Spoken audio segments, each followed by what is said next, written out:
9 اور 10 محرم کا روزہ ضرور رکھنا چاہیے۔ سیدنا ابن عباس رضی اللہ تعالیٰ عنہ سے روایت ہے کہ رسول اللہ صلی اللہ علیہ وآلہ وسلم نے فرمایا کہ اگر میں آنے والے سال تک زندہ رہا تو میں 9 تاریخ کا روزہ ضرور رکھوں گا۔ صحیح مسلم۔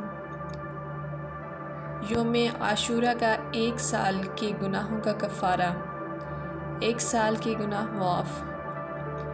آپ صلی اللہ علیہ وآلہ وسلم سے عاشورہ کے دن کے روزے کے بارے میں پوچھا گیا تو آپ صلی اللہ علیہ وآلہ وسلم نے ارشاد فرمایا، وہ گزشتہ سال کے گناہوں کا کفارہ بن جاتا ہے۔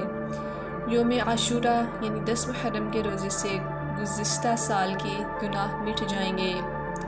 صحیح مسلم۔ عاشورہ کا روزہ خود بھی رکھیں اور اپنے گھر والے اور اپنے بچوں کو بھی رکھوائیں۔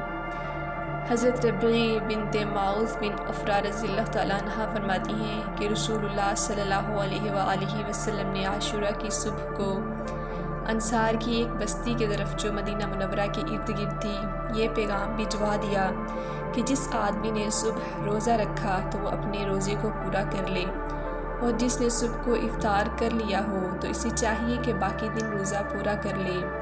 اس کے بعد ہم روزہ رکھتے تھے اور ہم اپنے چھوٹے بچوں کو بھی روزہ رکھواتے تھے اور ہم انہیں مسجد کی طرف لے جاتے تھے اور ہم ان کے لیے روئی کی گڑیا بناتے تھے۔ جب ان بچوں میں سے کوئی کھانے کی وجہ سے روتا تو ہم انہیں وہ گڑیا دے دیتے تاکہ وہ افطار تک ان کے ساتھ کھیلتے رہیں۔ صحیح مسلم۔ عاشورہ کے دن روزہ رکھنے کی کیا وجہ ہے؟ سیدنا ابن عباس رضی اللہ تعالیٰ عنہ سے روایت ہے کہ رسول اللہ صلی اللہ علیہ وآلہ وسلم جب مدینہ تشریف لائے تو آپ نے یہودیوں کو عاشورہ کے دن روزہ رکھتے ہوئے پایا تو رسول اللہ صلی اللہ علیہ وآلہ وسلم نے ان سے فرمایا کہ اس دن کی کیا وجہ ہے؟ تو وہ کہنے لگے کہ یہ وہ عظیم دن ہے جس میں اللہ تعالیٰ نے حضرت موسیٰ علیہ السلام کو اور ان کی قوم کو نجات عطا فرمائی اور فرعون اور اس کی قوم کو غرق فرمایا۔ چنانچہ حضرت موسیٰ علیہ السلام نے شکرانے کا روزہ رکھا، اس لیے ہم بھی روزہ رکھتے ہیں۔ تو رسول اللہ صلی اللہ علیہ وسلم نے فرمایا کہ ہم زیادہ حقدار ہیں اور تم سے زیادہ موسیٰ علیہ السلام کے قریب ہیں۔ تو رسول اللہ صلی اللہ علیہ وسلم نے بھی عاشورہ کے دن روزہ رکھا اور اپنے صحابہ کرام اجمعین کو بھی روزہ رکھنے کا حکم دیا۔ صحیح مسلم۔